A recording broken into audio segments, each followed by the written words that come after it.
Hello friends, मैं शोभना यादव फिर से अपने YouTube channel marathon classes Jaipur पे आपका हार्दिक अभिनंदन करती हूँ।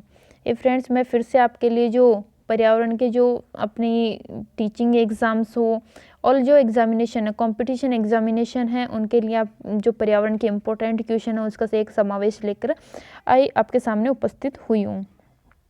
सो फ्रेंड्स, आपका आज का जो वीडियो है वो उसमें अपने 50 क्वेश्चंस हैं उनको आप कंप्लीट करते हैं, ताकि जो आपके जिस बेस पे क्वेश्चन पहुंचे जाते हैं या जो अपने नॉर्मली तौर पे जो क्वेश्चन रिपीट होते रहते हैं वो क्वेश्चन आपके सामने लाई हूँ। सो बिना समय गवाए अपने जो यूट्यूब चैनल है उसको सब्सक्राइब करें और पास में लगे बेल आइकन को ज़रूर प्रेस करें। वीडियोज़ की न्यू नोटिफिकेशन आपके पास तक पहुँच जाएगी। सो फ्रेंड्स, स्टार्ट करते हैं अपना आज का वीडियो। पहला क्वेश्चन है, निम्नलिखित विकल्पों में से कौन सा पर्यावरण का मुद्दा है। पर्यावरणीय मुद्दे जो हैं वो कौन से हैं? जल संरक्षण, कचरा निस्तारण, जनसंख्या वृद्धि। कौन सा है अपना इसमें? तो जल संरक्षण भी पर्यावरण का मुद्दा है, कचरा निस्तारण भी पर्यावरण का मुद्दा है, जनसंख्या वृद्धि भी पर्यावरण का मुद्दा है। तो इसमें अपना राइट आंसर हो जाएगा फोर्थ ऑप्शन, जिसमें पहला, दूसरा, तीसरा तीनों दिए गए हैं, वो अपना राइट आंसर हो जाएगा। अगला क्वेश्चन आ रहा है अपना, पृथ्वी पर ऊर्जा का जो चरम स्रोत है वो कौन सा है? पवन होता है चरम स्रोत, यानी जो कभी खत्म ना होने वाला स्रोत है। पवन है, सूर्य है, जानवर या पौधे हैं। कौन सा है चरम स्रोत जिससे अपने को ऊर्जा प्राप्त होती रहती है बिना किसी वेस्टेज के, बिना किसी संरक्षण के या फिर बिना किसी चीज़ को काम में लिए? सूर्य अपने जो ऊर्जा का जो होता है वो एक चरम स्रोत होता है, और सूर्य से अपने को जो प्राप्त होते हैं, यानी अपने को बहुत सी विटामिन्स भी प्राप्त होती हैं। विटामिन डी अपने को प्राप्त होती है सूर्य के द्वारा।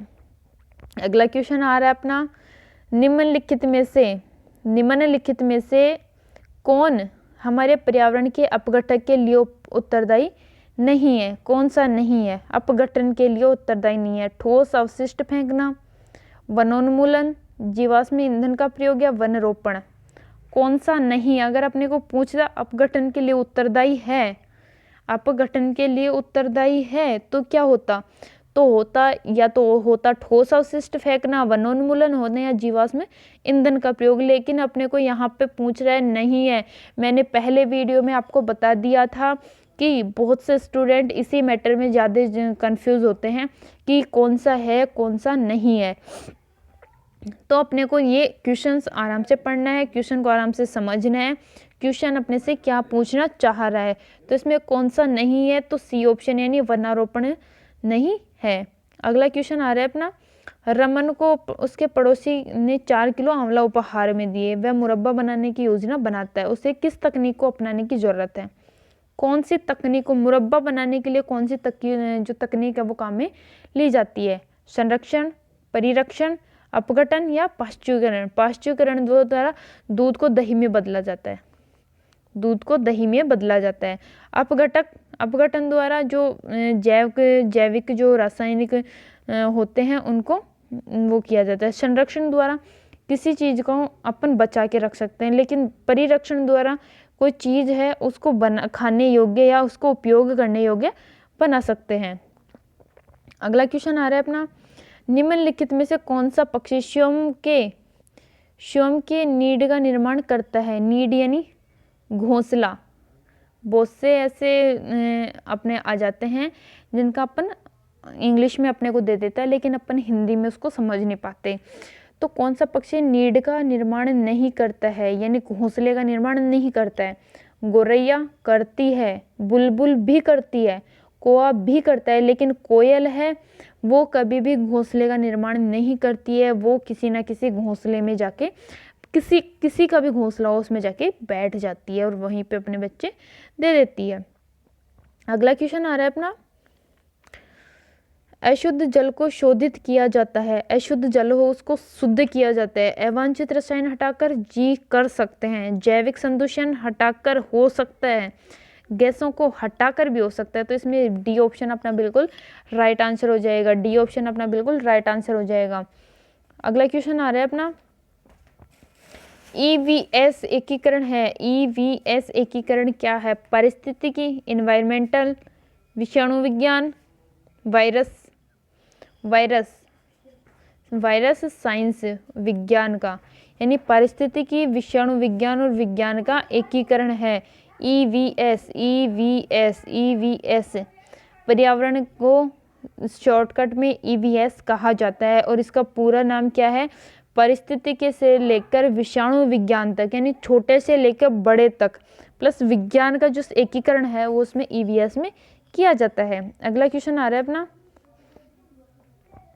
भारतीय प्रायद्वीपीय क्षेत्र में निम्नलिखित राज्य सम्मिलित हैं। भारतीय जो प्रायद्वीपीय क्षेत्र है उसमें कौन से राज्य सम्मिलित हैं? कौन सा राज्य सम्मिलित है? कौन सा राज्य सम्मिलित है बताइए जरा। प्रायद्वीपीय क्षेत्र, अब मैं आपको एक छोटा सा इंडिया बना के बता देती हूँ कौन सा आप उसमें कर सकते हो। प्रायद्वीपीय क्षेत्र अपना ये है, प्रायद्वीपीय क्षेत्र अपना ये भाग है, तो इसमें कौन कौन से राज्य आते हैं अपने बताइए जरा। उड़ीसा आता है? उड़ीसा नहीं आता, उड़ीसा यहाँ पे आता है। छत्तीसगढ़ आता है, आंध्र प्रदेश भी आता है, लेकिन उड़ीसा नहीं आता। तमिलनाडु आता है, केरल आता है, कर्नाटक भी आता है और आंध्र प्रदेश भी आता है, ये सही हो सकता है। आगे और देखते हैं, पश्चिम बंगाल भी आता है, उड़ीसा नहीं आता, आंध्र प्रदेश आता है, महाराष्ट्र आता है, गुजरात आता है, गुजरात नहीं आता, महाराष्ट्र आता है, गोवा आता है। तो इसमें बी ऑप्शन अपना बिल्कुल राइट आंसर हो जाएगा। अगला क्वेश्चन आ रहा है अपना, रेशम की जो रासायनिक प्रकृति होती है वो कौन सी होती है? रेशम में कौन से, मतलब रेशम किस चीज़ का बना होता है? रेशम कौन सी चीज़ का बना होता है? तो कार्बोहाइड्रेट का नहीं, वसा का, प्रोटीन का बना होता है। रेशम की जो रासायनिक प्रकृति होती है वो कौन सी होती है? प्रोटीन होती है। और रेशम का जो कीड़ा पाला जाता है वो शहतूत के वृक्ष पर पाला जाता है। शहतूत के वृक्ष पर जो रेशम का कीड़ा पाला जाता है और ये लाख बनाने के लिए उपयोगी होता है। अगला क्वेश्चन आ रहा है, निम्नलिखित पौधों में से कौन सा वृक्ष का उदाहरण है? वृक्ष कौन सा है? पौधे और वृक्ष में बहुत अंतर होता है। पौधे और वृक्ष में बहुत अंतर होता है, लेकिन जो वृक्ष होता है वो बड़ी आकृति का होते हैं और जो पौधे होते हैं वो छोटी आकृति के होते हैं। तो इनमें कौन सा अंतर होगा? पहला है बरगद, दूसरा गुलाब, तीसरा मेहंदी और चौथा तुलसी। बरगद का पेड़ बड़ा होता है, गुलाब का छोटा होता है, मेहंदी का भी छोटा और तुलसी का भी छोटा होता है, लेकिन ये क्या कहलाते हैं? पौधे। और बरगद का क्या कहला जाता है? पेड़। अगला क्वेश्चन अपना आ रहा है, कौन सी प्रकृति आपदा नहीं है? कौन सी प्राकृतिक आपदा नहीं है जो प्रकृति के द्वारा अपने ऊपर की जाती है? वो कौन सी प्राकृतिक आपदा नहीं है? भूकंप किसके द्वारा आता है? जब पृथ्वी के अंदर अत्यधिक ताप बढ़ जाता है या जो अत्यधिक गैसों का संरक्षण हो जाता है और पृथ्वी उसको निकालने के लिए कहीं से दरार होती है या फिर जहाँ से रिस कर जो गैसें निकलती है उसको क्या कहा जाता है? उसके स्वरूप जो पृथ्वी में कंपन होता है उसको क्या कहा जाता है? भूकंप। शॉर्ट सर्किट से लगी आग जो वायरस, ये जो अपने जो वायर होते हैं उनमें अगर थोड़ा सा क्रैक हो जाए या फिर आपस में जो ये एक दूसरे एक्सपायर हो जाते हैं तो इससे आग लग जाती है, वो प्राकृतिक आपदा नहीं होती है। सुनामी, जब समुद्र में किसी सूर्य या फिर चंद्रमा का जो गुरुत्वाकर्षण बल के कारण सूर्य और चंद्रमा के गुरुत्वाकर्षण बल के कारण जब समुद्र का पानी ऊपर की ओर उठता है और उठ के वापस नीचे, यानी गुरुत्वाकर्षण बल जब कम होता है तो वह वापस नीचे गिरता है और वापस नीचे गिरकर लहरों के द्वारा जो आसपास का क्षेत्र होता है उसमें वायु जो लहरों के द्वारा पानी घुस जाता है और उसके द्वारा हुई जो हानि होती है, जो जिन क्षेत्रों में पानी घुस गया या जो क्षेत्र बाढ़ या सुनामी के शिकार हो गए वो क्षेत्र सुनामी क्षेत्र कहलाते हैं। और उन क्षेत्रों में इस प्रकार हुई जो प्राकृतिक आपदाएं होती है उसको क्या कहा जाता है? सुनामी कहा जाता है। चक्रवात एक प्रकार से होता है कि जब वायु का ऐसा झुंड होता है जिसमें बाहर की तरफ वायु क्या होती है? हल्की, या फिर वायु का जो दाब होता है वो निम्न होता है, जबकि केंद्र की ओर वायु का जो दाब होता है वो क्या होता है?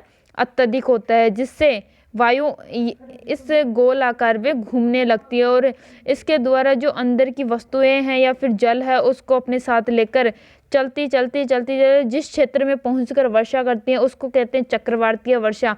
और जो ये सर्किल होता है जो बना हुआ होता है उसको क्या कहा जाता है, उसको कहा जाता है चक्रवातीय क्षेत्र। अगला क्वेश्चन आ रहा है अपना, कृषि सिंचाई प्रणाली में सर्वाधिक जल संरक्षण किसके द्वारा होता है? जल संरक्षण किसे कहा जाता है? पहला क्वेश्चन तो अपना इसी क्वेश्चन से बन रहा है, जल संरक्षण किसे कहा जाता है? जल संरक्षण कहा जाता है कि जल का अत्यधिक दोहन ना करके या जल का अपरदन ना करके अपन जल की बूंद बूंद बचा कर रखते हैं तो उसे क्या कहा जाता है? जल संरक्षण।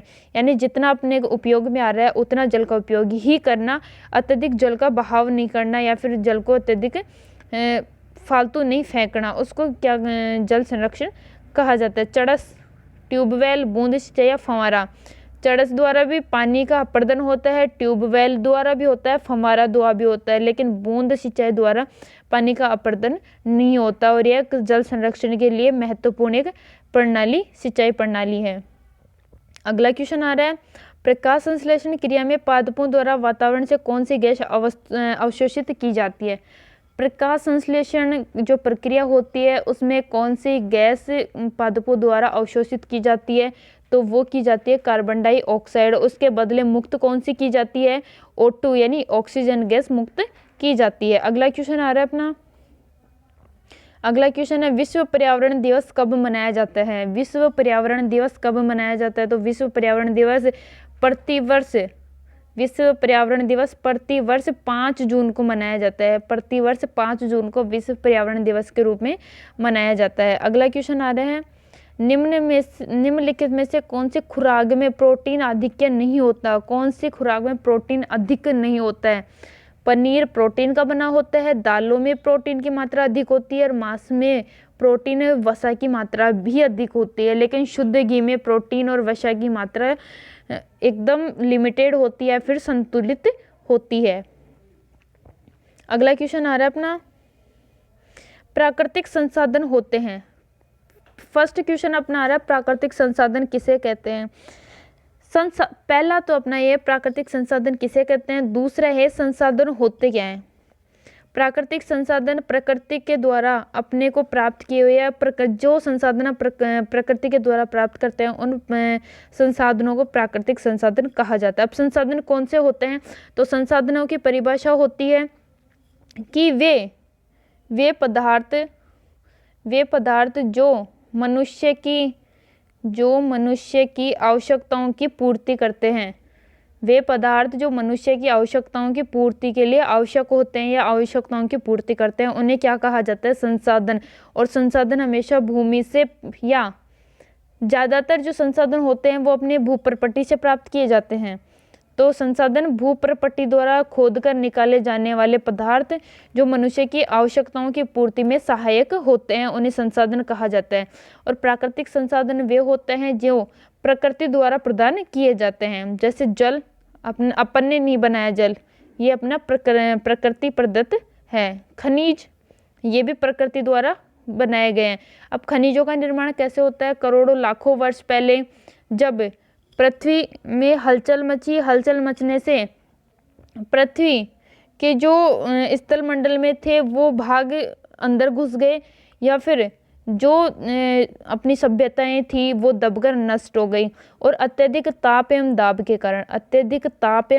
के कारण जब वो सभ्यताओं में सभी पदार्थ सम्मिलित होते हैं, जीव जंतु पेड़ पौधे सब लोग सम्मिलित होते हैं। वे सभ्यताएं अत्यधिक ताप एवं दाब के कारण जब कोयले, पेट्रोल आदि में परिवर्तित हो जाते हैं उन्हें क्या कहा जाता है? खनिज। लकड़ी पेड़ पौधों का निर्माण प्रारंभ से अपन ने नहीं किया, ये प्रकृति द्वारा प्रदान किए गए। अब क्वेश्चन अपने को पूछ रहा है प्राकृतिक संसाधन होते हैं कौन से होते हैं? जल होता है, खनिज भी होते हैं, लकड़ी भी होती है। तो उपयुक्त सभी डी ऑप्शन अपना बिल्कुल राइट आंसर हो जाएगा। अगला क्वेश्चन आ रहा है, धातु के अम्लगम में दूसरा तत्व क्या होता है? धातु के अम्लगम में दूसरा होता है पारा। क्या होता है? पारा। अगला क्वेश्चन आ रहा है, निम्न में से प्राचीनतम वेद कौन सा है? सबसे प्राचीन वेद कौन सा है? ऋग्वेद, यजुर्वेद, सामवेद या अर्थवेद? अभी अपने को पूछा जाए वेद कौन कितने हैं, तो वेद हैं 4। नाम पूछे कौन कौन से वेद हैं? ऋग्वेद, यजुर्वेद, सामवेद, अर्थवेद। अब सबसे प्राचीनतम वेद अपने से पूछ रहा है, तो वह कौन सा है? तो वह है अपना ऋग्वेद। ऋग्वेद सबसे प्राचीन वेद है। अगला क्वेश्चन आ रहा है, भारत में कहीं सिंह युक्त गैंडा मिलता है, एक सिंह वाला गैंडा कहाँ मिलता है, या सिंह युक्त जो गैंडा मिलता है वो कहाँ है? तो वह मिलता है असम, असम राज्य। असम राज्य में एक सिंह वाला गैंडा मिलता है। अगला क्वेश्चन आ रहा है, गोवा के दक्षिण का पश्चिमी घाट क्या कहलाता है? गोवा के दक्षिण का पश्चिमी घाट क्या कहलाता है? ये तो कन्नड़ तट कहलाता है। कन्नड़ तट कहलाता है। गोवा के ऊपर वाला कोंकण तट कहलाता है और उससे ऊपर वाला मालाबार तट कहलाता है। लेकिन गोवा के जो दक्षिण में होता है उसको क्या कहा जाता है? कन्नड़ तट, क्योंकि वहाँ पे कन्नड़ भाषा बोली जाती है। अगला क्वेश्चन आ रहे हैं, DDT क्या है? DDT क्या है? एक एंटीबायोटिक, अन्य अपघटनीय प्रदूषक, अपघटनीय उर्वरक एवं डाइक्लोराइड फ्लोरो टाइटेनियम। क्या है ये? यह एक अपघटनीय प्रदूषक है DDT। ये शायद खेतों में काम में लिया जाता है, तो इसके द्वारा जो खेतों की उर्वरता बनाए रखने के लिए, कीड़ों के जो उसके कीड़ों का विनाश के लिए ये काम में लिया जाता है। अगला क्वेश्चन आ रहा है अपना, लोधी वंश की स्थापना किसने की थी?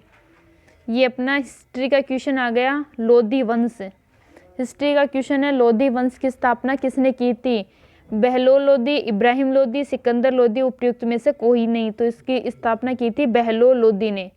बहलोल लोधी जो प्रथम लोधी वंश के संस्थापक कहलाते हैं। अगला क्वेश्चन आ रहा है, निम्न में से कौन सा जीवाणु जल प्रदूषण के सूचक के रूप में काम में आता है? जल प्रदूषण के सूचक के रूप में काम में कौन सा आता है? नहीं, जिसके द्वारा ये मापा जाता है या फिर ये देखा जाता है कि कौन सा जल शुद्ध है या कौन सा जल में जीवाणु है। स्टेफाइलोकस, स्ट्रोकोकस या डिप्लोकोकस या कोलीफॉर्म। तो ये कोलीफॉर्म इसमें काम में आता है जल प्रदूषण के सूचक के रूप में। बुद्ध का जन्म स्थान, बुद्ध का जन्म स्थान कौन सा है? अयोध्या है, सारनाथ है, लुम्बिनी है या बोध गया है? कौन सा है? लुम्बिनी इसका जो है जन्म स्थान है, बोध गया में इसकी समाधि है बुद्ध का। इन्होंने तपस्या की थी बुद्ध की। निम्न में से कौन सा मौलिक अधिकारों के उपयोग का एक उदाहरण नहीं है? जो मौलिक अधिकारों के उपयोग का उदाहरण नहीं है वह कौन सा नहीं है? बिहार के श्रमिकों का पंजाब में रोजगार, ईसाई मिशनरियों द्वारा मिशन स्कूल की स्थापना, समान पद पर कार्य कर रहे महिलाओं एवं पुरुषों के समान वेतन करना, या बच्चों द्वारा पैतृक संपत्ति का उत्तराधिकार पाना। ये मौलिक अधिकार के उपयोग का उदाहरण नहीं है। मौलिक अधिकार है कि एक व्यक्ति कहीं भी किसी भी राज्य में जाकर श्रमिक के रूप में कार्य कर सकता है, रोजगार प्राप्त कर सकता है। ए ऑप्शन राइट आंसर होगा अपना।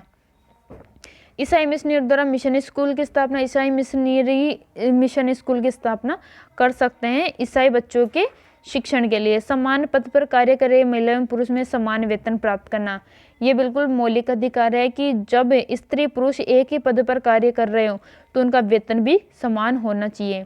इसमें डी ऑप्शन बिल्कुल अपना हो जाएगा। कौन सा उदाहरण नहीं है? तो बाप की जो अपने बच्चों की जो पैतृक संपत्ति, जो माता पिता की जो संपत्ति, उस पर उत्तराधिकार जरूरी नहीं होता है कि उसके बच्चे का ही हो। अगला क्वेश्चन आ रहा है, रासायनिक अभिक्रिया के संदर्भ में कौन सा सही है? रासायनिक अभिक्रिया के संदर्भ में कौन सा सही है? रासायनिक अभिक्रियाएं उत्क्रमणीय होती हैं, सभी रासायनिक परिवर्तन के दौरान ऊर्जा अवशोषित होती है, रासायनिक अभिक्रियाओं में रासायनिक बंधों का टूटना व बनना होता है, या उपयुक्त सभी। तो सी ऑप्शन राइट आंसर हो जाएगा। रासायनिक अभिक्रिया में रासायनिक बंध बनते भी और टूटते भी हैं। अगला क्वेश्चन आ रहा है, नाइट्रोजन स्थिरीकरण, नाइट्रोजन स्थिरीकरण के विपरीत नाइट्रोजन चक्र का भाग क्या है? नाइट्रोजन चक्र का विनाइट्रीकरण होता है। अगला क्वेश्चन आ रहा है, एक झील में द्वितीय पोषक स्तर क्या होता है?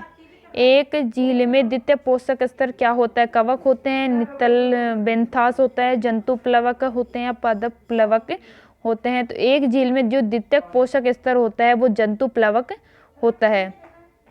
अगला क्वेश्चन आ रहा है, निम्नलिखित में से कौन सा प्राकृतिक परितंत्र है? जो प्राकृतिक परितंत्र है वह कौन सा है? तो प्राकृतिक परितंत्र होता है वो बगीचा होता है। प्राकृतिक यानी प्रकृति द्वारा प्रदत्त जो होते हैं वो होता है बगीचा होता है।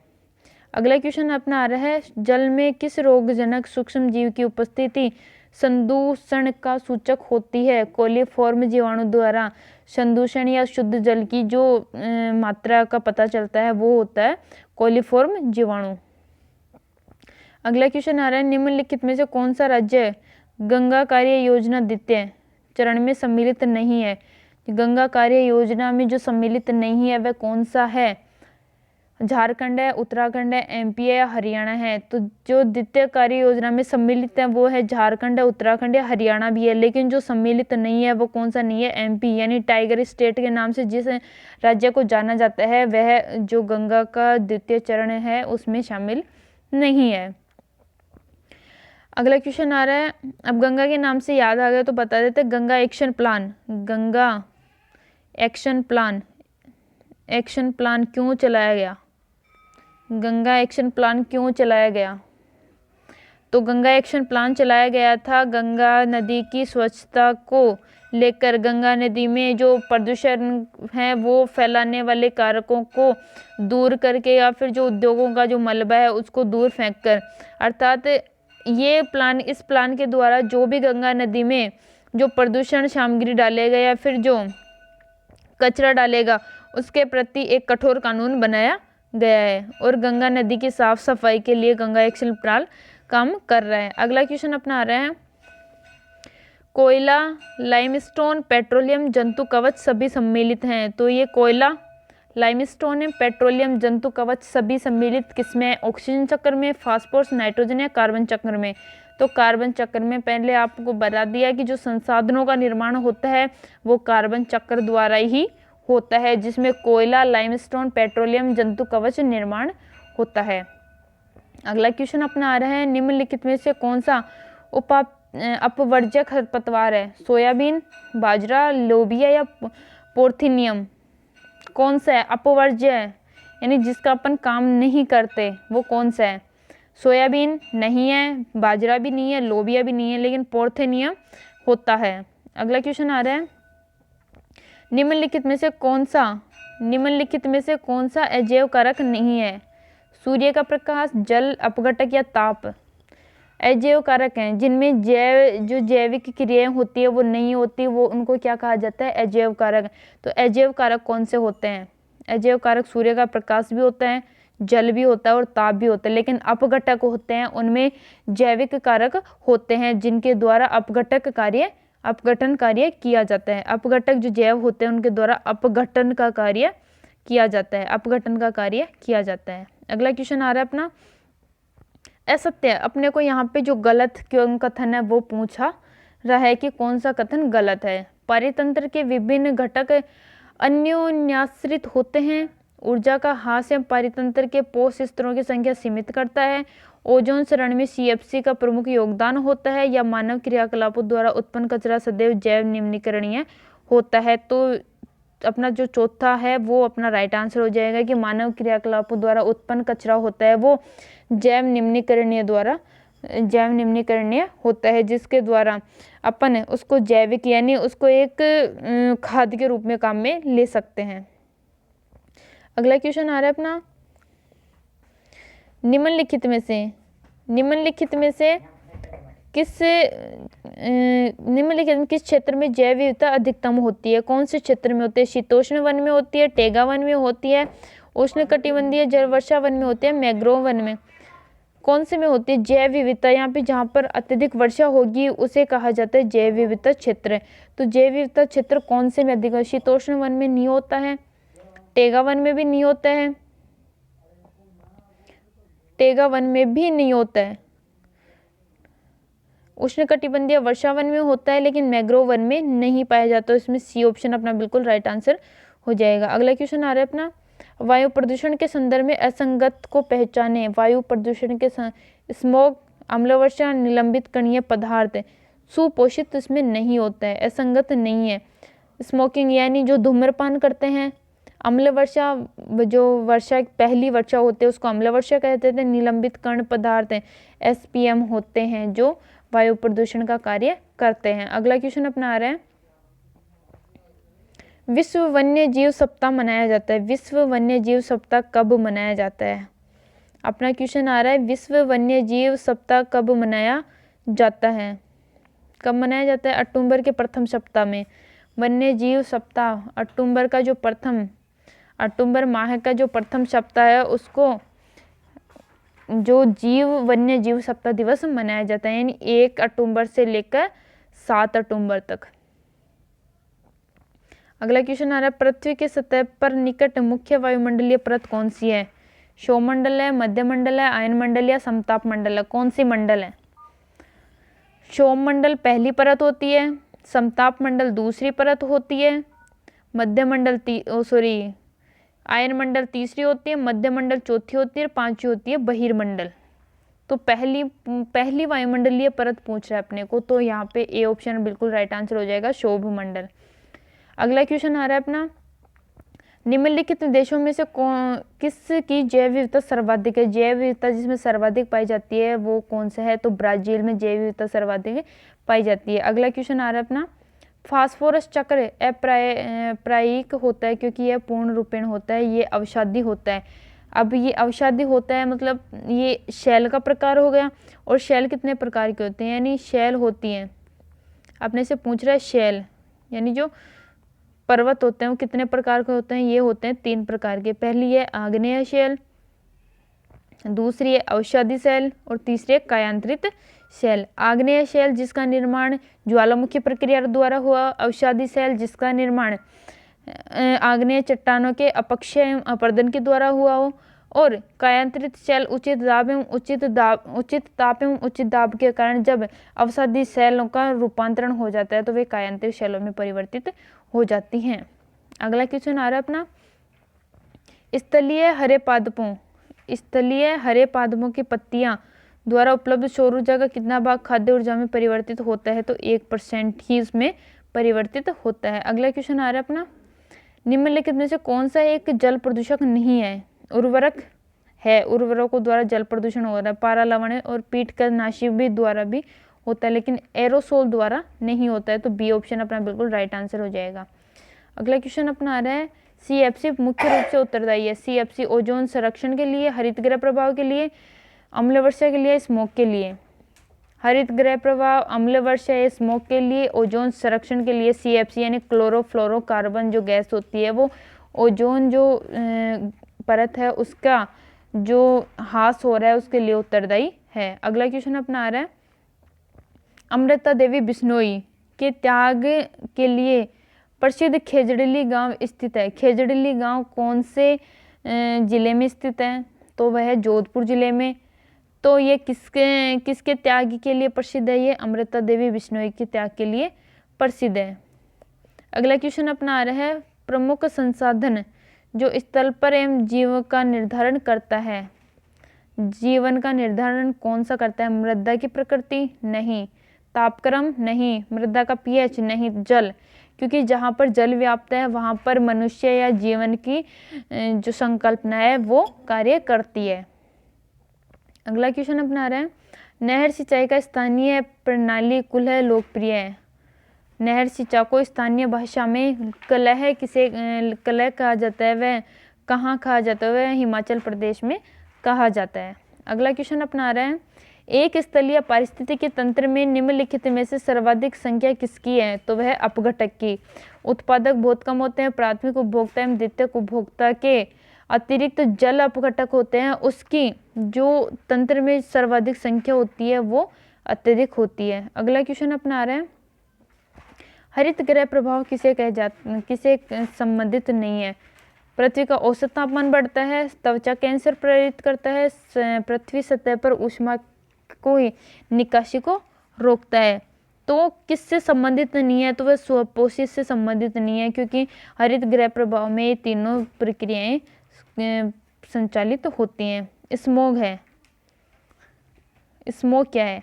तो स्मॉग धुआं, ओजोनियम धुआं नहीं, वाहनकारित प्रदूषक नहीं, कोहरा एवं धुआं, कोहरा एवं धुआं होती है वो स्मॉग कहलाता है। सो फ्रेंड्स, आज का वीडियो अपना यही कंप्लीट होता है। अगर आपने मेरे मैराथन क्लासेस जयपुर के यूट्यूब चैनल को सब्सक्राइब नहीं किया तो सब्सक्राइब करें और पास में लगे बेल आइकन को जरूर प्रेस करें ताकि वीडियोज़ की जो नोटिफिकेशन है वो सबसे पहले आपके पास तक पहुंच जाएगी।